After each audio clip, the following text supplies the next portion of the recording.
नमस्कार, आप सभी का बहुत-बहुत स्वागत है।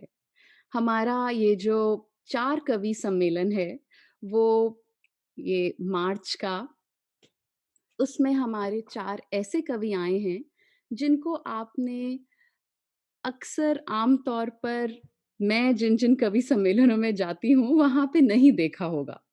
तो मैं बहुत एक्साइटेड भी हूँ और जो मेरी 1-2 कवि हैं, जो फीचर्ड कवि हैं, वो मुझे मैसेज करके कई बार कह चुके हैं कि आर यू श्योर? आप हमें ही बुलाना चाहती हूँ, पर आप सभी को पता चल जाएगा कि मैं इतनी श्योर क्यों हूँ। क्योंकि मैं इन्हें ये जो चारों कवि हैं, ये लॉकडाउन की देन है। अंबर जी को मैं 2 साल पहले जानती थी, लेकिन उनसे भी जो मैत्री है, वो लॉकडाउन में ही शुरू हुई और उन्होंने मुझसे मिलवाया सुनीला जी को और एक वेबिनार में मैं मिली रोही जी से और एक वेबिनार में मैं मिली तेज जी से। तो ऐसा नहीं है कि हर पक्ष ही किसी चीज़ के बुरा होता है। ये जो लॉकडाउन है, उसने मुझे बहुत सुंदर-सुंदर लोगों से मिलवाया और जिनको मैं जानती थी, उनकी शायद महत्ता मुझे बताई। तो आज ये चारों वो लोग हैं, जिनको मैं ये नहीं कह सकती कि बहुत अरसे से जानती हूँ, पर मेरी बहुत दिली तमन्ना है कि मैं इन्हें अरसे तक जान पाऊँ और जानती रहूँ। और सबसे पहले मैं बुलाऊँगी मेरे पड़ोस में रहने वाले अंबर जी को। अंबर जी वैसे तो इंजीनियर हैं, लेकिन एक बहुत ही भावुक पुत्र, बहुत ही रोमांटिक पति और बहुत ही अच्छे दोस्त और एक पिता। इनकी एक बेटी है और ये बेटियों पर, माँओं पर बहुत अच्छी कविताएँ लिखते हैं। जो भी कहते हैं मन को छू जाता है। अमेरिका वाले हैं तो वर्जीनिया से हैं, पर हिंदुस्तान में ये मध्य प्रदेश से हैं। अंबर जी, मैं आपका बहुत-बहुत स्वागत करती हूँ। बिना किसी विलंब के हम अपना ये धन्यवाद। कार्यक्रम शुरू करते हैं। अंबर जी, आप आएँ। जी, धन्यवाद। शुरुआत में एक 2 छोटी कविताओं से करूँगा। अ, आस्था जी ने जैसा बताया मेरी कुछ कविताएँ काफ़ी भावुक हो जाती हैं, तो मैं इंटेंशनली अवॉइड करता हूँ कि मैं ज़्यादा भावुक कविताएँ हमेशा ही हर वक़्त ना पढ़ूँ। तो कुछ लाइट छोटी पोएम। एक मैंने 4 लाइनें लिखी थी शतरंज पे जो क्वीन्स गैम्बिट देखा उतने में दिमाग में कुछ आया। ख्वाबों की बिसात सजाए बैठी थी। ख्वाबों की बिसात सजाए बैठी थी, तकदीर अपनी चाल चल गई। तकदीर अपनी चाल चल गई, हौसलों के प्यादे जब तक डटे रहे, तब तक ज़िंदगी की मात टल गई। हौसलों के वाह! प्यादे जब तक डटे रहे, तब तक ज़िंदगी की मात टल गई। वाह! अ, बहुत अच्छे। धन्यवाद। ऐसे ही 4 पंक्तियाँ मैंने सपनों के ऊपर लिखी थी। ये सब आपने जो बताया, ये सब लॉकडाउन में ही घर बैठे-बैठे जो ख़्याल आते हैं। सपने हैं इन आँखों में होना भी ज़रूरी है। सपने हैं इन आँखों में होना भी ज़रूरी है, ख्वाहिशों के ये मोती हैं पिरोना भी ज़रूरी है। बस ज़िद है सब पाने की, बस ज़िद है सब पाने की, कभी-कभी खोना भी ज़रूरी है। भर-भर के इन आँखों को कभी-कभी रोना भी ज़रूरी है। भर-भर के इन आँखों को कभी-कभी रोना भी ज़रूरी है। वाह! बहुत खूब। मैं रेखा जी को देख रही हूँ कि उनका मन कर रहा है बहुत कुछ बोलने का। जब अंबर जी अपनी पूरी कविता सुना लें, तो आप बोलिएगा। जी, अंबर जी, बहुत अच्छी। धन्यवाद। एक रोमांटिक कविता का शीर्षक है तुम। कहानी लिखने बैठता हूँ, तुम किरदार बन जाती हो। मैं कहानी लिखने बैठता हूँ, तुम किरदार बन जाती हो। नज़्म लिखने बैठूँ तो तुम मेरा प्यार बन जाती हो। जहाँ नाम तुम्हारा शामिल है, बस वहीं मेरा जहाँ होता है। जहाँ नाम तुम्हारा शामिल है, बस वहीं मेरा जहाँ होता है। बंद आँखों से महसूस करता हूँ तुम्हें, ऐसा सुकून और कहाँ होता है।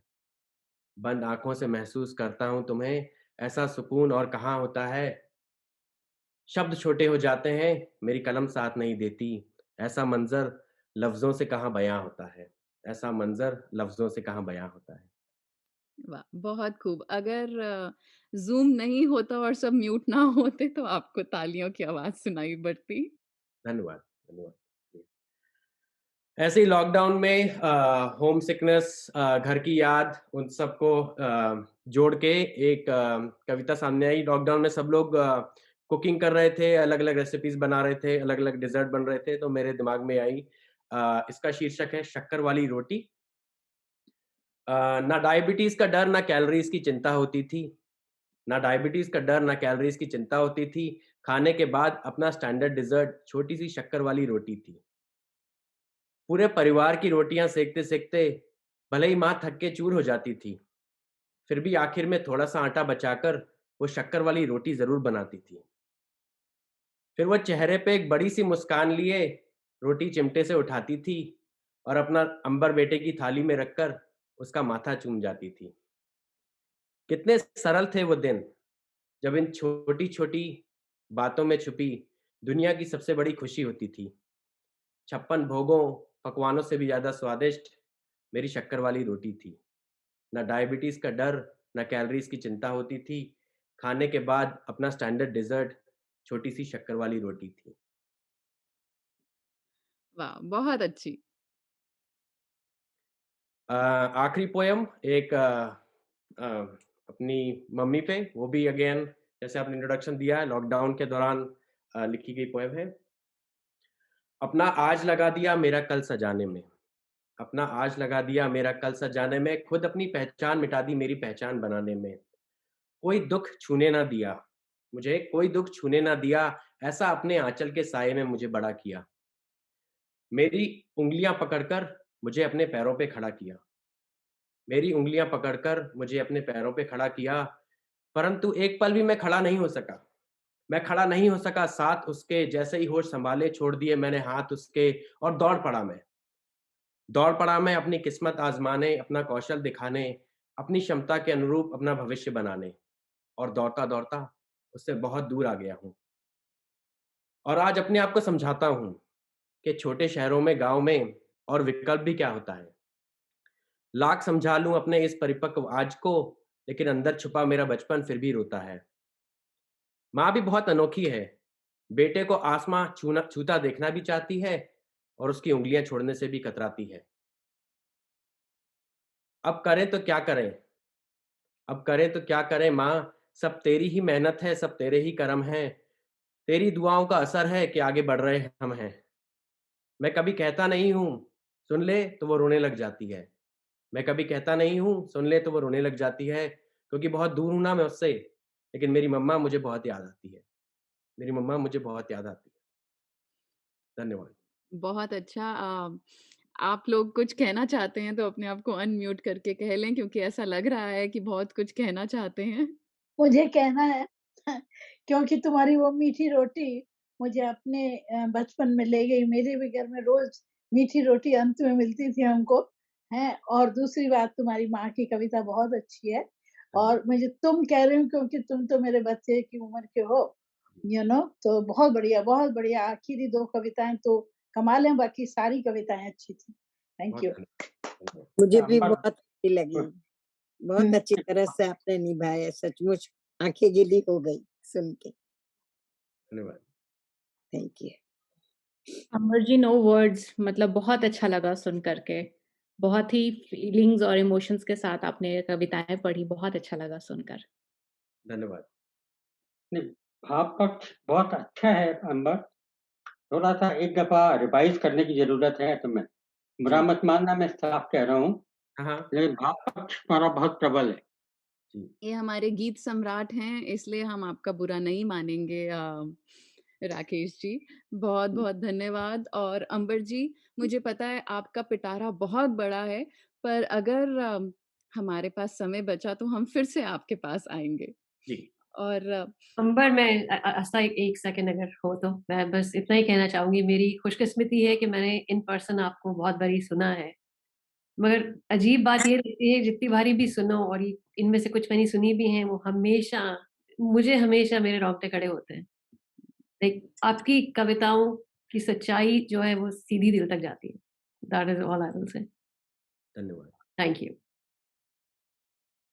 जी, तो अब मैं बुलाऊँगी हमारे बीच उपस्थित एक कवियत्री model, air hostess, real estate agent और पेंटर, मतलब वो क्या नहीं है।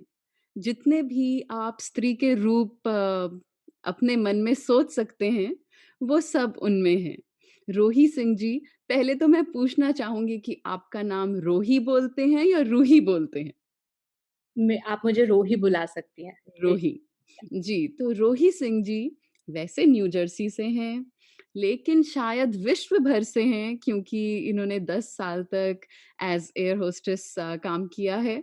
तो ये देश-विदेश हर जगह घूमी हैं, गई हैं और साथ में ये new Jersey Mrs new Jersey भी रही हैं, तो इसलिए मॉडल भी हैं और बहुत सुंदर इनकी पेंटिंग करती हुई जो वीडियोज़ होती हैं ये रीलैप टाइम लैप्स कहते हैं उसे, उसमें बनाती हैं ये इतनी सुंदर पेंटिंग्स बनाती हैं, वो वीडियो देखना ही अपने आप में एक कविता सी लगती है। और इनका जो एक ख़ास शौक है, वो है चाय का शौक और इन्होंने जी सुनीला जी अपनी चाय दिखा रही हैं, इन्होंने चाय पर इतनी कविताएँ सुनाई या इतनी पोस्ट लगाई अपने फ़ेसबुक पे कि अब मैं जब भी चाय पीती हूँ, मैं रोही जी को याद किए बिना पी ही नहीं पाती हूँ। तो रोही जी, आप आएँ हमारे बीच और अपनी कविताएँ सुनाएँ। थैंक यू सो मच आस्था।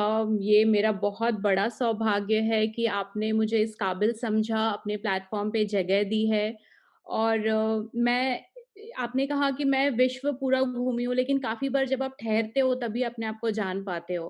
तो ये लॉकडाउन एक ऐसा समय था जब प्रकृति ने हमारे को रोका है हमारे बिज़ी स्केड्यूल से कि रुक जाओ, अब बहुत हो गया, अब अपने आप के लिए जियो, अपने आप के लिए कुछ करो।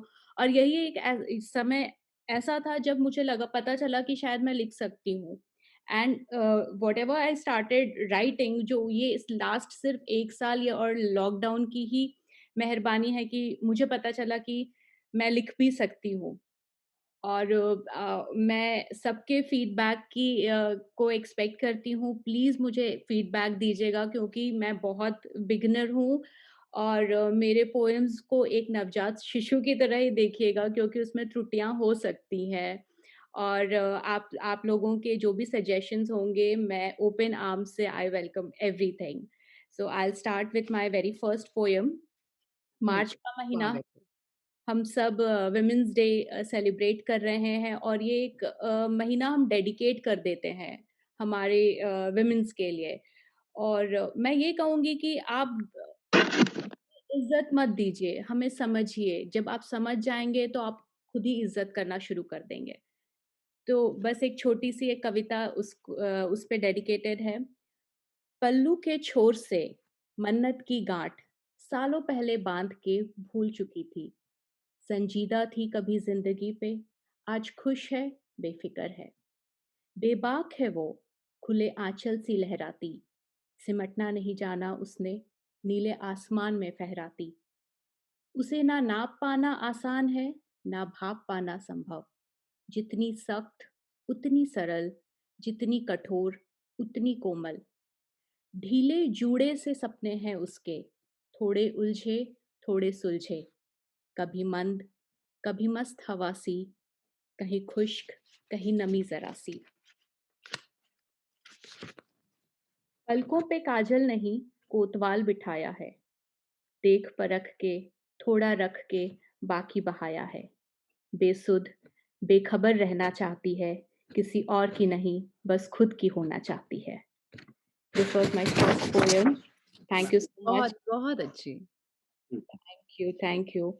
और चाय से ही हमारा रिश्ता जुड़ा है। मैं जब पहली बार आस्था से मिली थी एक इसी तरह वेबिनार में कवियों के वेबिनार में, तो भी मैंने चाय पे अपनी एक कविता पढ़ी थी। तो आज भी उस ट्रेडिशन को फ़ॉलो करते हुए मैं एक चाय पे छोटी-सी कविता बताना चाहूँगी।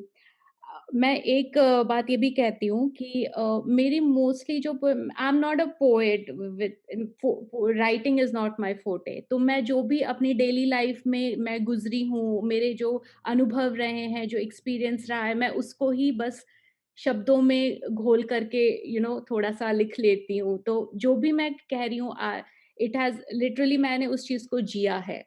तो ये जो पोएम है मेरे फ्रेंड्स को डेडिकेटेड है, जो आज मेरे साथ नहीं हैं, पीछे किसी देश में छूट गए, कभी किसी देश के किसी कैफ़े में बैठ के उनके साथ चाय पिया था। तो ये आज मेरे दोस्तों के लिए है। चाय से आजकल दूरियां बढ़ रही हैं, क्योंकि मेरे दोस्त अब पास नहीं है। चाय में वो स्वाद नहीं आती, क्योंकि दोस्तों के किस्सों की उबाल नहीं है। काम की थकान एक झटके में यूं उतर जाती थी, जब कमरे से बाहर आती सहेली चूल्हे पे बिना कुछ कहे चाय रख जाती थी। चाय ने अलग अलग तरीकों से मुझे सबसे जोड़ा। किसी को सिर्फ साथ बैठना था, तो वहीं कुछ ने चाय पे चाय बनवा के खूब निचोड़ा। सोनाली सोनाली को चाय सिर्फ इसलिए वो पीती थी, क्योंकि उसे उसकी बिस्किट डुबोनी होती थी। जिलानी के साथ मेरी रात भर की तफरी की एक ही वजह, ये चाय अच्छी नहीं थी यार, चल कहीं और चले, किसी और सॉरी ये चाय अच्छी नहीं थी यार, चल जाए किसी और जगह। अम्मू के साथ चाय पी के आहना आती सीधे मेरे पास, धम से सोफे पे धंसते हुए, सांस संभाले हंसते हुए कहती, या चाय पिला दे, नींद नहीं आ रही, इतनी रात तुझे तंग किया, but I am not sorry. आज जब खिड़की पे अकेले बैठ के चाय पीती हूँ, स्वाद तो रही नहीं वैसी, लेकिन अक्सर रो भी देती हूँ। काश कि सब छोड़कर पहाड़ों पे एक घर बनाते, सारे दोस्त फिर से एक साथ हो पाते, 4 दिन की ही तो है जिंदगी, चाय की गरम चुस्की में बिताते। Thank you so much. बहुत अच्छी। Do I have more time to read? हाँ, हाँ, बिल्कुल। ओके, ठीक है। तो एक अब न्यू जर्सी में आ गए हैं, अपने घर से इतनी दूर आ गए हैं। आधी ज़िंदगी हम इंडियन बच्चों की हमारे घर में बीत जाती है, हमारे माँ-बाप के साथ ही बीत जाती है। तो अब यहाँ अकेले रहना, सब कुछ खुद से करना बहुत मुश्किल है। हर एक काम करो तो माँ की याद आती है। तो मेरी एक अगली कविता माँ को मेरी डेडिकेट कर रही हूँ। और ये भी सारे मेरे अपने एक्सपीरियंस और अभी तक की उनके साथ गुज़ारी छोटी-छोटी घटनाओं का एक संग्रह है। माँ ये एक ऐसा एहसास है जो मुझे बहुत ही ख़ास है। वो ज़्यादा बोलती नहीं, लेकिन कोई कम टोकती भी नहीं। प्यार आए तो कान खींच देती है, गुस्सा जाए तो मन ही मन भरनाती है। मेरी हर छोटी-बड़ी बात नज़रअंदाज करती है, वही खबर हर कोने की रखती है। चाहे आंगन के सबसे पुराने गमले का फूल हो, या चौखट पे पड़ी जमी धूल हो, छत पे सूखने को पड़ी अचार की बरनी हो, या बुआ के घर से आई सबकी पसंदीदा फिरनी हो। चाहे पैसे हो अखबार के हिसाब वाले, या पापा ने कहाँ रख दिए कागज काम वाले। माँ से मेरी गिन गिन के ही रोटियां बनती हैं, पर गैया को भोग लगाना कभी नहीं भूलती है। मुंडेर पे बैठी गौरैया भी उसकी बेटी है, क्योंकि टूटी हुई चावल वो उसके लिए ही बिनती है। पापा की बुशर्ट धोबी के पास गई है, ये याद रखती है। शाम ढले संध्या आरती लिए वो पूरे घर में घूमती है। नानी घर से लाए मेरे खरगोश को माँ सिर्फ तुमने ही अपनाया था, जब पापा ने भौएं तान मुझे बाहर का रास्ता दिखाया था। तुमने ही ड्राइंग क्लास में दाखिला करवाया था, और दीदी की पुरानी साइकिल दिलाकर आत्मनिर्भर बनाया था। तुम पे भरोसा था, तभी वॉलीबॉल खेलने जा पाई। तुम ही हो जो मैं आज मैं बन पाई। बेटी तुम्हारी मामूली थी, लेकिन ऐसा कहने की नामंजूरी थी। तुम्हें देखकर बहुत कुछ सीखती हूँ, हौसलों को बुलंद कर घर से निकलती हूँ। मुझे मेरे लिए खास बना दिया तुमने, जिंदगी जीने का राज सिखा दिया तुमने। खिड़की पे बैठे चाय की चुस्की में तुम याद आती हो, रात ढले तो सिरहाने बैठे तुम याद आती हो। सोने के पहले गायत्री मंत्र पढ़ा करो बेटा, सुबह सूरज को जल डालने तक सारे दिनचर्या में तुम याद आती हो। तुम्हारी टमाटर की चटनी हो, या तुम्हारी बताई हुई उपटन, तुम्हारी कढ़ाई वाली चादर हो, या मेरे स्वेटर में लगाया हुआ बटन, सब में तुम्हें ही ढूंढती हूँ, बौड़ाती हूँ। तुम्हारे लकड़हारे वाली कहानी खुद ही खुद को सुनाकर कनखी से आंसू पोंछ सो जाती हूँ। दूर हूँ तुमसे बहुत माँ, तुम्हारे स्नेह को तरस जाती हूँ। कभी घर की तस्वीर बनाती हूँ, कभी आंखें मूंद कल्पना में खुद ही घर पहुंच जाती हूँ। Thank you so much. बहुत सुंदर रोही जी, इतनी सुंदर आपने बिंब बताए और हमें ऐसा लगा कि हमने भी आपके साथ आपकी माँ को जी लिया। Thank you so much. बहुत अच्छा लगा। आप कोई छोटी-सी कविता है तो और सुना दीजिए। ओके। और ये मैं बताना भूल गई कि ये बिहार से हैं भारत में और ये कह रही थी कि मैं कवयित्री नहीं हूँ और ऐसा कोई मैसेज आया तो मैंने इनसे इतना कहा कि आपके पास भाषा है और आप बिहार से हैं तो इतना काफ़ी है। ओके। एक स्त्री के मन की बात को कहने की कोशिश करूंगी। अब सोचा है हमने और याद नहीं करेंगे तुझे, किसी जिक्र में नहीं रखेंगे तुझे। तुझसे वफादार तो ये सन्नाटा है, हर रात तय समय पे साथ बैठ जाता है। बातें अब इनसे ही होती हैं, तब सिर्फ पत्तों की सरसराहट और झिंगुर की आहट होती है। तेरे जाने के बाद कुछ नए दोस्त बनाए हैं, खामोशी, आंसू और अकेलापन उनको नाम दिए हैं। इतनी मोहब्बत क्यों की तुमसे? हर बार पूछते हैं इस वजह को। सुनकर मेरी बेफिजूल दलील, वो लौट जाते हैं कल फिर से आने को। लेकिन अब सोचा है हमने और याद नहीं करेंगे तुम्हें, किसी जिक्र में नहीं रखेंगे तुम्हें। बहुत अच्छी, बहुत अच्छी।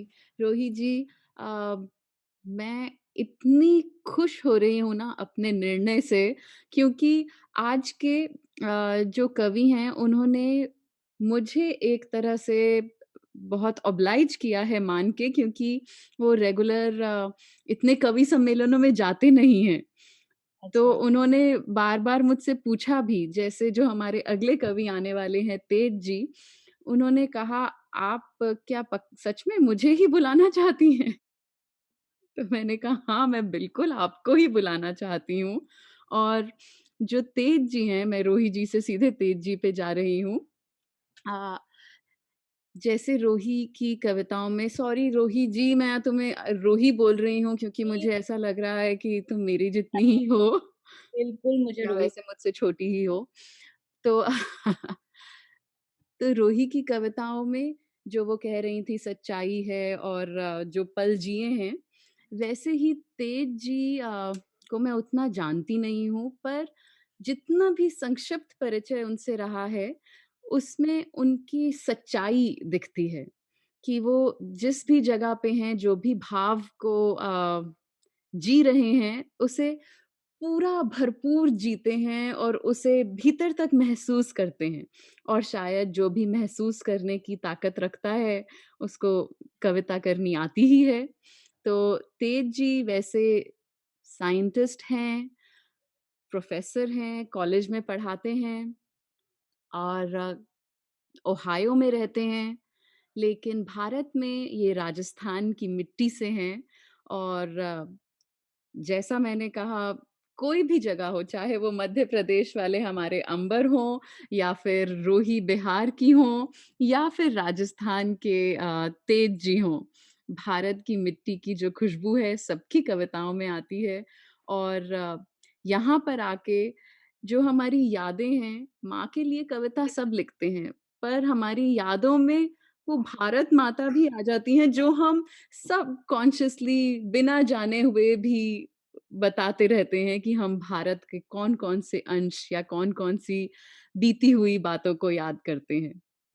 तो तेज जी आप आएँ और अपनी कविताओं से अपना परिचय करवाएँ।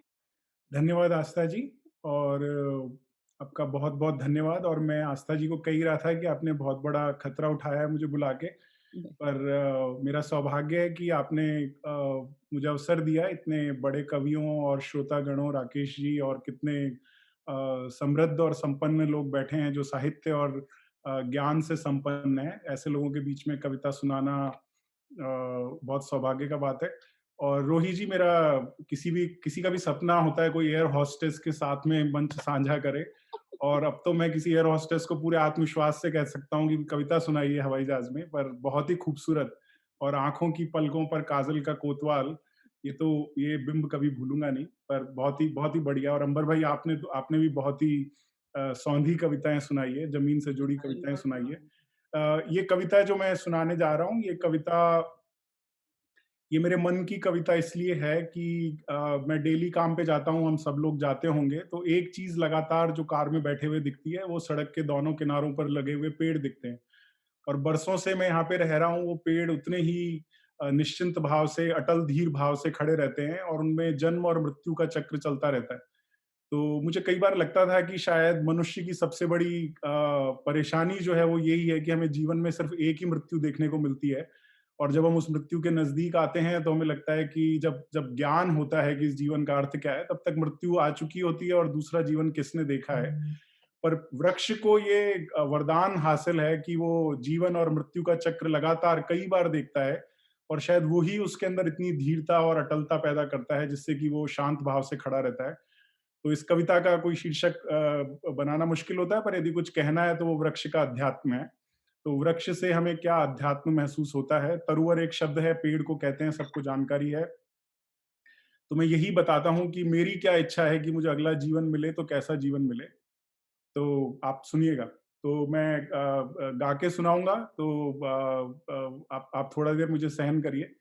तो मैं शुरू होता हूँ। जो मैं गर तरुवर हो जाता, जो मैं गर तरुवर हो जाता, जीवन और सरल हो जाता, जो मैं गर तरुवर हो जाता। धरती का मैं डाल बिछौना, ओढ़ चांदनी को सो जाता, जो मैं गर तरुवर हो जाता, जो मैं गर तरुवर हो जाता। और अभी बसंत का मौसम है, पतझड़ खत्म हुआ है। अगर वो पतझड़ नहीं होता तो ये नए पुष्प नहीं आते। तो जो मृत्यु है वो सृजन का कारक है, और शायद उसी को इस अगले छंद में कहने की कोशिश करिए। हर जीवन का एक मरण है, मरने के ही बाद सृजन है। हर जीवन का एक मरण है, मरने के ही बाद सृजन है। पतझड़ की नंगी शाखों पर नई कोपलों का जीवन है। पतझड़ की नंगी शाखों पर नई कोपलों का यौवन है।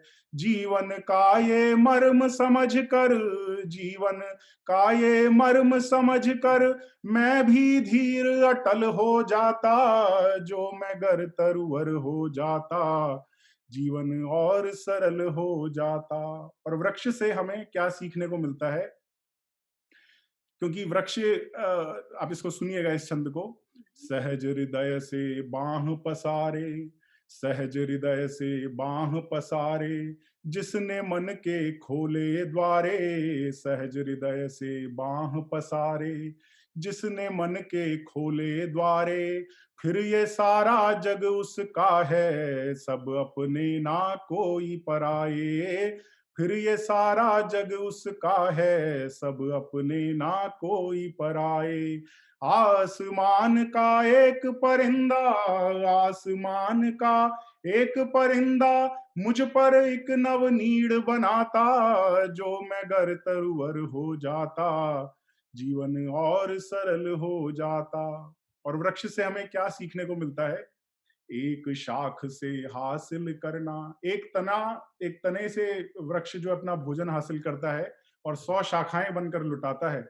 एक शाख से हासिल करना, 100 शाखाएं खोल लुटाना। जीवित होने का मतलब है पर अस्तित्व बढ़ाते जाना। जीवित होने का मतलब है पर अस्तित्व बढ़ाते जाना। मैं धरती के जल को पीकर, मैं धरती के जल को पीकर, अंबर को गीला कर जाता, जो मैं गर तरुवर हो जाता, जीवन और सरल हो जाता।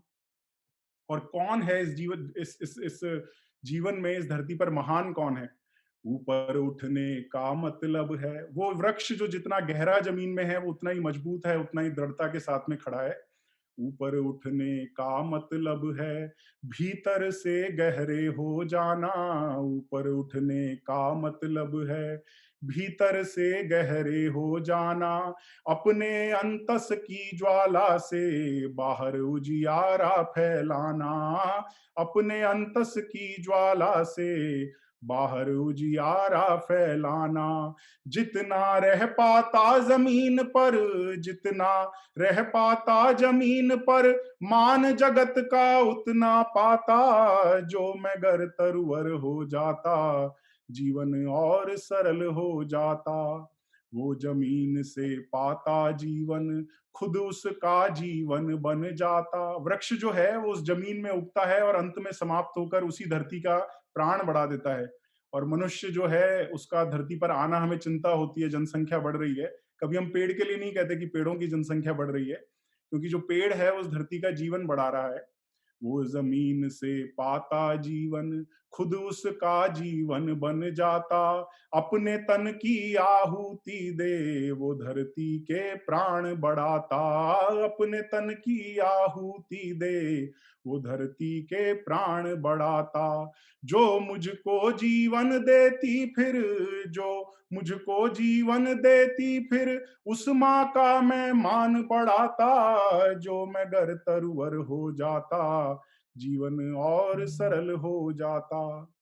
और हमारे मनुष्य के जीवन के अंदर एक तृष्णा एक ऐसी चीज है, जो इच्छाएं हैं मन की, वो कभी खत्म नहीं होती। और वो जितनी आती हैं मन के अंदर उतनी व्याकुलता पैदा होती है, उतना ही हमें कोलाहल हमारे मन में पैदा होता है।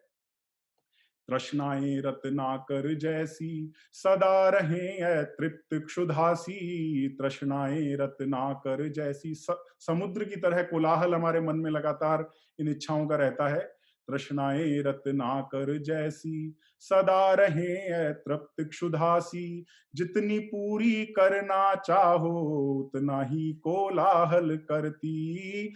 जितनी पूरी करना चाहो उतना ही कोलाहल करती। शांत झील सा मन धारण कर, शांत झील सा मन धारण कर, मैं संतृप्त अमर हो जाता। जो मैं गर तर हो जाता, जीवन और सरल हो जाता। और एक कविता के अंतिम छंद हैं दो। क्या तेरा और क्या मेरा है, क्या तेरा और क्या मेरा है। हम इसी में लगे रहते हैं जीवन भर, तेरा मेरा, ये मैंने हासिल किया, ये उसका है, ये मेरा है। क्या तेरा और क्या मेरा है, जग मिथ्या है कोरी माया। क्या तेरा और क्या मेरा है, जग मिथ्या है कोरी माया। हर जीवन का गणित शून्य है, ना कुछ खोया ना कुछ पाया। हर जीवन का गणित शून्य है, ना कुछ खोया ना कुछ पाया। जिस मिट्टी से पाया जीवन, जिस मिट्टी से पाया जीवन, उसमें मिल मिट्टी हो जाता। जो मैं गर तरवर हो जाता, जीवन और सरल हो जाता। और ये अंतिम छंद, इसके साथ अपनी गीत को खत्म करूंगा। तुझ में मैं हूँ मुझ में तू है, तुझ में मैं हूँ मुझ में तू है, हम सब में एक रब बसता है। तुझ में मैं हूँ मुझ में तू है, हम सब में एक रब बसता है। कैसी नफरत और जलन फिर क्यों बेचैनी में रहता है। कैसी नफरत और जलन फिर क्यों बेचैनी में रहता है। राग द्वेष और भेद कपट बिन, राग द्वेष और भेद कपट बिन, मैं ढाई आखर हो जाता। जो मैं गर तरवर हो जाता, जीवन और सरल हो जाता। जो मैं गर तरवर हो जाता, जीवन और सरल हो जाता। धरती का मैं डाल बिछौना ओढ़ चांदनी को सो जाता। जो मैं गर तरवर हो जाता, जीवन और सरल हो जाता। जीवन और सरल हो जाता। वाह! बहुत बहुत बढ़िया। अच्छे तेज जी। मैं कह रही थी कि ये कवि सम्मेलनों वाले कवि नहीं हैं और मुझे ये वापस लेनी पड़ेगी बात तेज जी के लिए। ये तो बिल्कुल ऐसा लगा कि हम किसी प्रोफ़ेशनल कवि सम्मेलन में पहुँच गए हैं।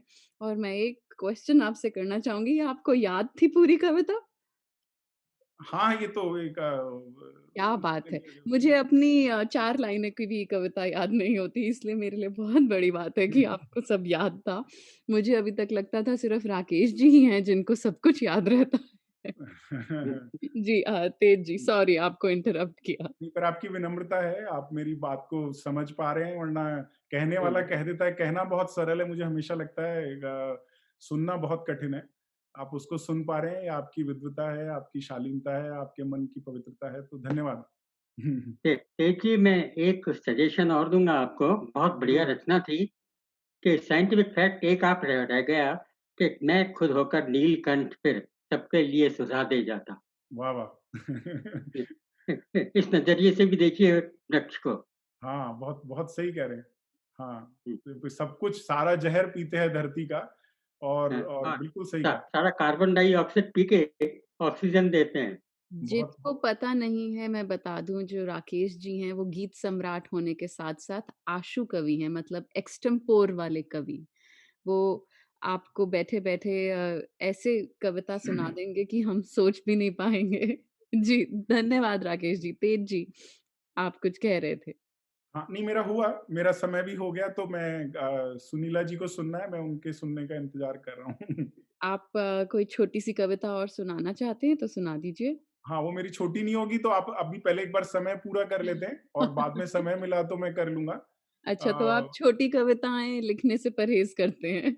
नहीं वो लिखते-लिखते लंबी ही हो जाती हैं तो आप कहेंगे तो मैं सुनाऊँगा पर मुझे लगता है समय की मर्यादा का ध्यान रखना चाहिए। तो एक बार अच्छा, सुनीला जी को सुन लें फिर चलिए, बहुत खूब। तो अब मैं देखिए इतने विनम्र वैसे तो लोग एक बार माइक पे आते हैं तो माइक छोड़ने का नाम नहीं लेते और ये इतने विनम्र हैं कि कह रहे हैं नहीं मैं दूसरों को सुनना चाहता हूँ, तो धन्यवाद तेज जी। अब मैं बुलाना चाहूँगी अ, मेरी बहुत ही प्रिय सुनीला जी को और वो कैसी प्रिय हैं कि मैं उनसे आज तक कभी मिली नहीं हूँ। वैसे एक बार सैर करते हुए मिल गए थे। ये मेरे पड़ोस में रहती थीं कहते हुए बहुत दुःख हो रहा है। हाल ही में पता नहीं क्यों इन्होंने अपना जो मेरे पड़ोस में घर था, वो वहाँ से चली गई हैं। और ऐसा होता है ना कई बार आप कल्पनाओं में किसी के साथ दोस्ती को जी रहे होते हैं। तो मैं इस लॉकडाउन के ख़त्म होने का इंतज़ार कर रही थी और मैं जितनी बार इनके घर के सामने से जाती थी सैर करते हुए, उतनी बार मैं कल्पना करती थी कि कभी मैं जब लॉकडाउन ख़त्म होगा तो खटखटाऊँगी और रोही जी की तरह एक चाय पीते हुए फ़ोटो खींचूँगी सुनीला जी के साथ। तो वो मेरा सपना इन्होंने चूर-चूर कर दिया यहाँ से मूव होके। पर जो सुनीला जी हैं वो बहुत अच्छा गाती हैं और यहाँ पे वर्जीनिया में एक म्यूज़िक ग्रुप है, रेडियो चैनल है जिसको हम कहें मसाला बीट्स नाम से, ये उसकी संस्थापक भी हैं और बहुत अच्छी एंकरिंग भी करती हैं। इनके सामने आज मैं होस्ट कर रही हूँ कार्यक्रम तो मुझे बड़ा अजीब-सा लग रहा है क्योंकि ये माहिर हैं होस्टिंग में भी और वैसे अगर ये देखा जाए पेशे से ये लॉयर हैं, लेकिन इनकी कविताओं में वो लाइन कहीं नहीं है जो लॉयर्स के लिए कहा जाता है lawyer and liar goes together but ये सच्ची स्त्री हैं और सच्चे दिल की क्या कहते हैं एक ऐसी शख्सियत हैं जो बहुत ही अ, इंटरेस्टिंग हैं। मुझे मन करता है कि मैं इनको और जानूँ और जितना जानते हैं ऐसा लगता है कि कई परतें हैं पर फिर भी बहुत ही सीधी साधारण व्यक्ति हैं जैसे ऐसा लगे कि बस आज भी मिले हैं तो लगता है बरसों की पहचान है। सुनीला जी आप आएँ, मैं आपको बुलाती हूँ अपनी कविताओं के साथ और ये भी 4-5 बार मुझसे कह चुकी हैं, "क्या तुम श्योर हो मुझे बुलाना चाहती हो?" मैं बिल्कुल श्योर हूँ, अब आप आ ही जाएँ, सुनीला जी। तो आस्था, मैं क्या बोलूँ, एक तो मुझे सबसे पीछे लाइन में रखा तुमने इन सब के बाद। तो और ऐसा कुछ नहीं है जो भी आपने कहा। I mean just a girl next door, really एक नॉर्मल इंसान हूँ जो समझने की कोशिश कर रही हूँ ज़िंदगी है क्या, दैट्स ऑल। ये और मुझे बहुत अच्छी बुक रिकमेंडेशन भी दे चुकी हैं, जिससे मेरी अ, आँखें बहुत ज़्यादा खुलती जा रही हैं। तो बाकी लोगों को बहुत बोर नहीं करते। मैं अपनी मेरी फ़िलॉसफ़ी खुद मुझे ही समझ नहीं आती, तो यू नो बाकी रही किताब का नाम क्या है? सुनीला। नहीं, किताब का नाम क्या है जो आपने दी और इनको रिकमेंड किया? वो मैं बताऊँगी आपको। एक किताब का नाम है लेटिंग गो। ओके। जी।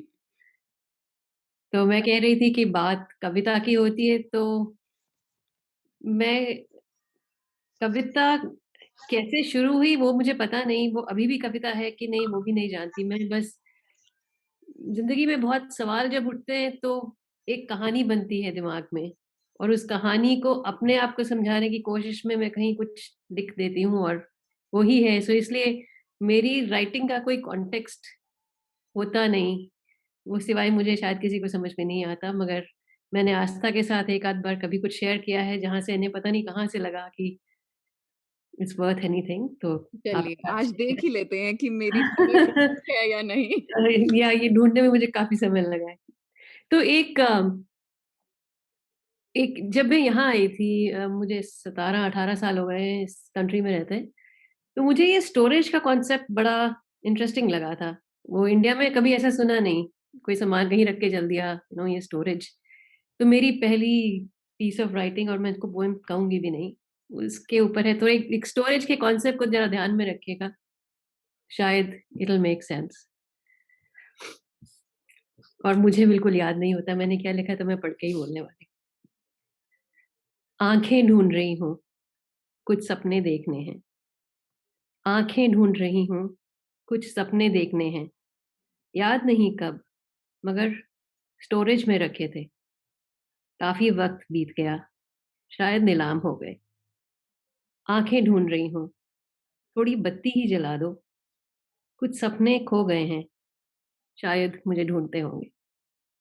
वाह! वाह! बहुत सुंदर। Thank you. That was one. उसके अलावा वो नॉर्मल, जैसे पोएट्स कहते हैं कि 4 लाइन, तो काफ़ी 4 लाइन की हैं, 3-4 मैं आपको पढ़ देती हूँ। ये काफ़ी पुरानी है, तो इसी से शुरू करती हूँ। तुम आए थे एक ख़याल की तरह। तुम आए थे एक ख़याल की तरह, और रूह बनकर बस गए। तुम आए थे एक ख़याल की तरह, और रूह बनकर बस गए। तुम गए हो जब से, रूह का ख़याल तक नहीं आता। वाह! तुम आए थे मेरी ज़िंदगी में, ऐसा हुआ तो था। तुम आए थे मेरी ज़िंदगी में, पर तुम हो नहीं, ये बात कुछ साफ नहीं है। आप सुनीला जी, आप फिर अ, से पढ़ें क्योंकि आपकी आवाज़ थोड़ी कट गई एंड में। ओके, मैं वॉल्यूम भी बढ़ा लेती हूँ अपनी। ठीक है। कट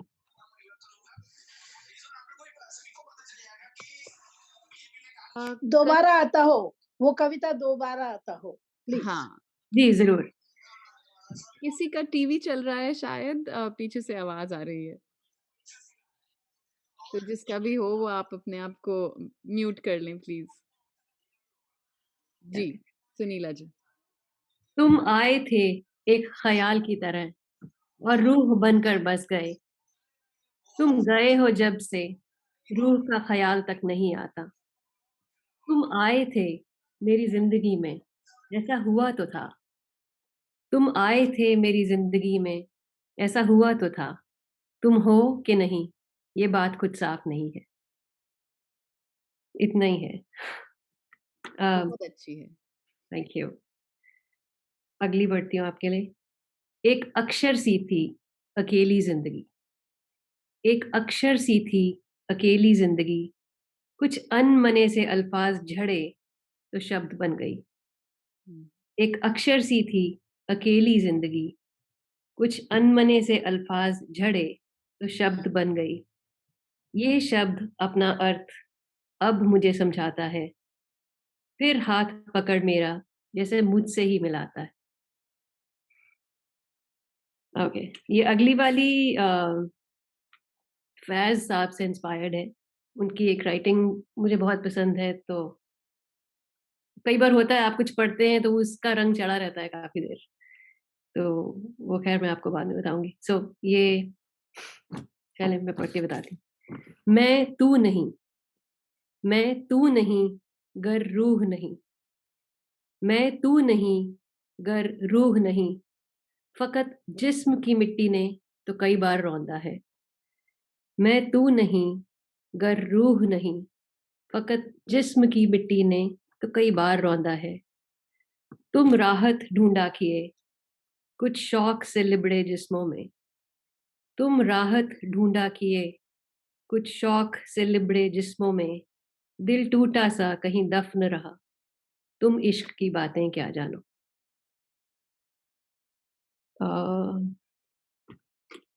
दैट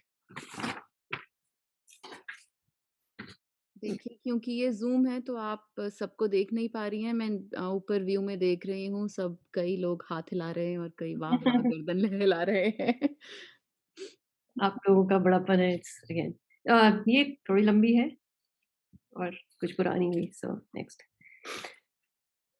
तू गुज़रते वक़्त के लम्हे सा, जो ना तो मेरा है, ना ही रुकता है। तू गुज़रते वक़्त के लम्हे सा, जो ना तो मेरा है, ना ही रुकता है, ये जानती हूँ।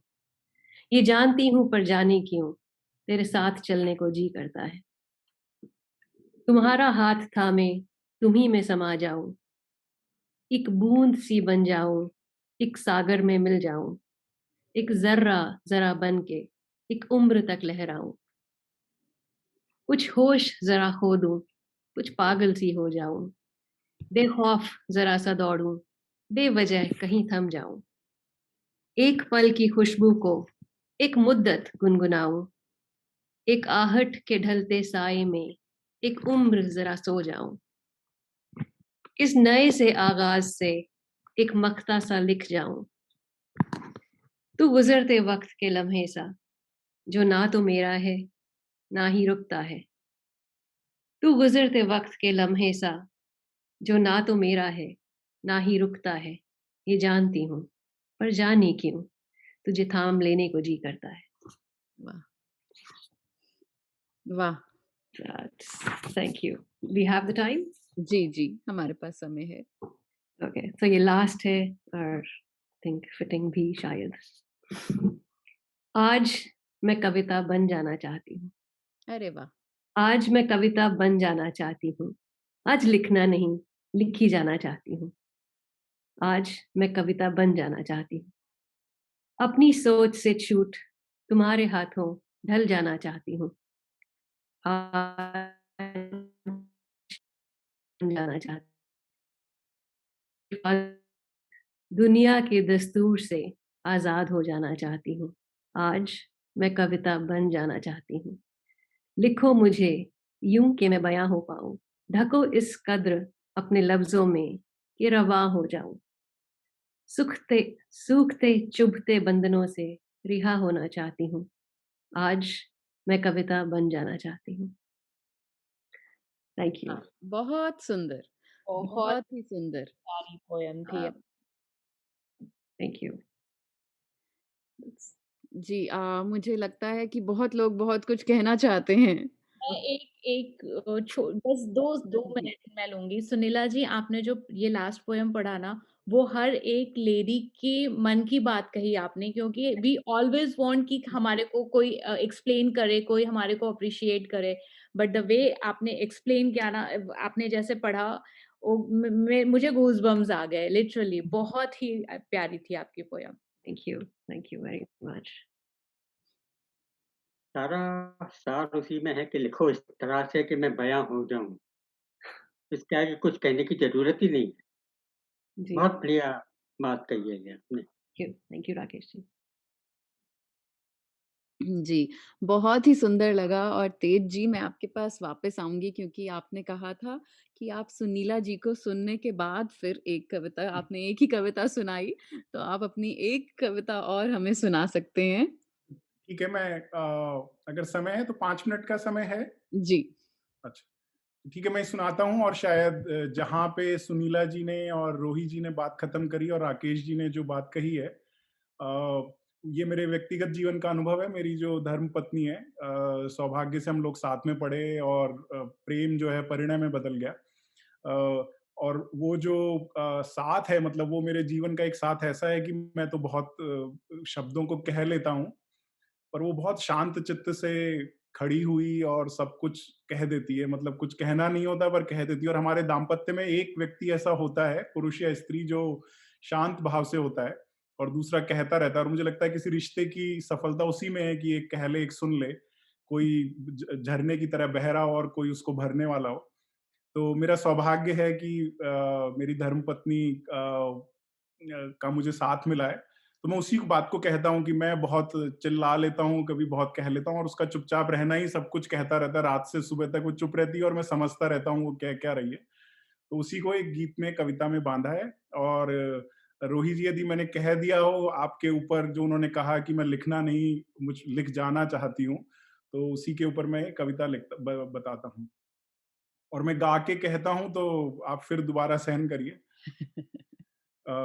गर तुम्हारे मौन का कर मैं सरल अनुवाद पाता, अगर तुम्हारे मौन का कर मैं सरल अनुवाद पाता, मैं स्वयं का ही स्वयं से एक नया संवाद पाता, गर तुम्हारे मौन का। और मेरा मन कैसा है और उसका मन कैसा है। व्यग्र सिंधु सा कठिन मैं कोलहाहल से भरा हूँ, व्यग्र सिंधु सा कठिन मैं कोलहाहल से भरा हूँ लबालब खार जल से इसलिए प्यासा खड़ा हूँ, तुम अचल मन शांत सरिता मौन साधक बन के बहती, शूल पत्थर मार्ग में जो उनको सालिग राम करती, मैं तुम्हें बाहों में भर कर शांति का मकरंद पाता, मैं स्वयं का ही स्वयं से एक नया संवाद पाता, मैं स्वयं का ही स्वयं से एक नया संवाद पाता, मेरी व्याकुलता पवन सी शोर रह रह कर मचाती, मेरी व्याकुलता पवन सी शोर रह रह कर मचाती, तुम अटल चट्टान बनकर शांत मन सबको सुहाती, मैं उमड़ता एक पयोधर शोर कर प्यासा ही रहता, तुम सौघड़ मन मेघ श्यामल नीर बिन बोले बरसता, मैं तुम्हारा आचमन कर प्यास बरसों की बुझाता, मैं स्वयं का ही स्वयं से एक नया संवाद पाता, मैं स्वयं का ही स्वयं से एक नया संवाद पाता, तुम अलौकिक पुष्प जैसी जो सदा खिलती ही रहती, धूप तम संताप हर सब रंग उपवन में हो भरती, स्वार्थी मन ले भ्रमर सा बेवजह मैं गुनगुनाता, कुसुम रज की चाह में मैं प्रेम का करता दिखावा, मैं तुम्हारी खुशबुओं से, मैं तुम्हारी खुशबुओं से खुद का मन चंदन बनाता, मैं स्वयं का ही स्वयं से एक नया संवाद पाता। और ये अंतिम छंद जो शायद रोही जी और सुनीला जी कहना चाह रही थी, मैं हजारों गीत गा जो बात अब तक कह न पाया, मैं हजारों गीत गा जो बात अब तक कह न पाया, तुमने अपने मौन से मुझको अधिक उससे पढ़ाया, पढ़ न पाया मैं तुम्हें तुमसे रहा अब तक अपरिचित, पढ़ न पाया मैं तुम्हें तुम से रहा अब तक अपरिचित, चाहता था कह न पाया क्यों रखे हर भाव सीमित, अब तुम्हारे मौन में मैं, अब तुम्हारे मौन में मैं जिंदगी का छंद पाता, मैं स्वयं का ही स्वयं से एक नया संवाद पाता, मैं स्वयं का ही स्वयं से एक नया संवाद पाता। गर तुम्हारे मौन का, गर तुम्हारे मौन का कर मैं सरल अनुवाद पाता, मैं स्वयं का ही स्वयं से एक नया संवाद पाता, गर तुम्हारे मौन का। बहुत सुंदर तेज जी, बहुत अच्छा लगा। और मुझे ऐसा लगता है जो भी आप कह रहे थे उससे अंबर जी भी सहमति दिखा रहे थे, और राकेश जी जो हैं, आपने शायद उन्हें कभी नहीं सुना, वो भी इसी तरह के भाव अपनी पत्नी के लिए बहुत मुक्त मन से और जिसे कहते हैं ना बिना शर्माए सभी को बताते हैं। तो मुझे ऐसा लगता है जो रूही ने बात करी थी विमेन्स मंथ की और विमेन डे की, अगर ऐसे पुरुष आते रहेंगे समाज में जिन्हें सभी को बताने में कोई शर्म नहीं आएगी कि हम अपनी पत्नी से, माँ से या बेटी से कितना प्यार करते हैं या बहन से, तो शायद हमें किसी एक एक दिन की विमेन्स डे या 1 महीने की सेलिब्रेशन की ज़रूरत नहीं पड़ेगी। क्योंकि पता नहीं क्यों अभी भी हमारे समाज में हम बड़ा हिचकिचाते हैं ये कहने में कि मैंने अपनी माँ से सीखा था, जो पुरुष होते हैं, या मैं अपनी पत्नी से कितना प्यार करता हूँ। और बहुत सही कह रही हो। और आस्था बहुत सही कह रही हो, बहुत सही कह रेखा रही हो। जी, हाँ, वो स्वयं से स्वयं का इनका जो संवाद था ना, वो मुझे अच्छा लगा। और दूसरी बात ये कि जो इन लोगों ने कहा और इन्होंने उसकी पुष्टि की, वही ऐसा नहीं था।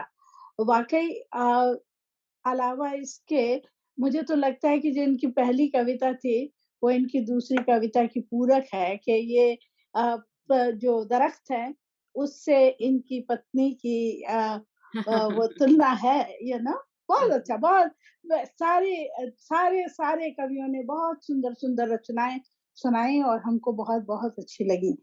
रूही के पेंटिंग पीछे थी उनके, वो पेंटिंग भी उन्हीं ने शायद बनाई है। बहुत जी, सुंदर थी, तो वो तस्वीर भी बहुत सुंदर थी और उनकी रचनाएँ भी बहुत सुंदर थी। और सुनीला, राइट? जी, सुनीला की भी बहुत प्यारी कविताएँ थी। और इनका तो मैंने पहले ही ज़िक्र किया कि अम्बर। पहले वो अंबर जी की तो जो वो मीठी, मीठी रोटी, और वो दूसरा उन्होंने जो माँ के अलावा भी एक कविता, बहुत सुंदर कविता थी उनकी। अ, उम जो कि मैं मैं विदेश में आ गया हूँ इतनी जी, दूर। जी, जी, जी, जी, जी। जी, हाँ, बहुत, बहुत खूबसूरत कविता थी वो भी। जी। तो और बहुत अच्छा लगा। रेखा जी, आपका आना और हमें सुनना, ये हम सबके लिए उपलब्धि है। और नहीं, हमारे बीच हमें बहुत मज़ा आया। हमारे बीच में हुँ, आज पहली बार चारुलता जी आई हैं सुनने के लिए, तो वो तेज जी आपकी कविता को इतने मुग्ध भाव से सुन रही थीं। आप तो शायद उनको नहीं देख रहे थे, पर वो एकदम ऐसे झूम रही थीं रियली। वृक्ष की तरह जैसे शायद आपने उनके किसी मन के कोने को छू के बहुत ज़्यादा प्रेम से भर दिया हो। यस, सचमुच। जी, धन्यवाद चारुलता चारू। जी आप कुछ कहना चाहती हैं? आपने बराबर मेरा मन रीडिंग कर दिया। मुझे बोलने की ज़रूरत ही नहीं रही। आपने बहुत अच्छी तरह से एक्सप्लेन कर दिया। मैं बहुत प्रभावित हुई हूँ उनसे। जी, तो आज के जो हमारे सो कॉल्ड वो वाले कवि जो अपने आप को कह रहे थे कि हम कवि नहीं हैं, अ, मेरे ख़्याल से आज मुझे बहुत बड़ी उपलब्धि हुई है। मैं कह हुँ, सकती हूँ कि मुझे बड़ी परख है कवियों की हुँ, क्योंकि बहुत सुंदर। इतनी अच्छी कविताएँ आप सभी ने सुनाई। और देखिए किसी ने भी मंच पर रहने का कोई लालच नहीं किया। इस मायने में आप बिल्कुल भी कवि नहीं हैं, क्योंकि सच्चे कवि जो होते हैं वो मंच को छोड़ते नहीं हैं। तो आप सभी ने इतनी सुंदर-सुंदर कविताएँ हमें सुनाई और अपना समय दिया, उसके लिए बहुत-बहुत धन्यवाद।